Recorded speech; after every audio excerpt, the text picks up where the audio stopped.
लेकिन ये साला कर क्या रहा है यहाँ पे?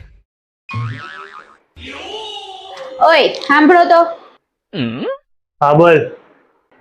આ લ્યો 1000 રૂપિયા. વાહ ગાંડી, એક તો તે મને પૈસા આપ્યા, હું વાત છે.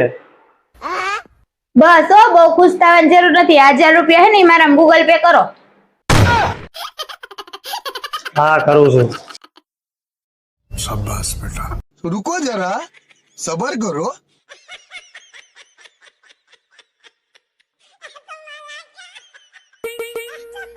જો આવી ગયા. હા જોઈ લઉં. હા આવી ગયા. अबे साले ઓય પૈસા લાવો તો મારે માર્કેટમાં જાઉં. મારી પાસે ક્યાં પૈસા હતા? अच्छा हमको सिखा रिया આ શું છે? હવે તો તી હવારે દીધા તા એ છે. ગમે એ હોય, પૈસા તો હે ને. गया वो चूना लगा दिया.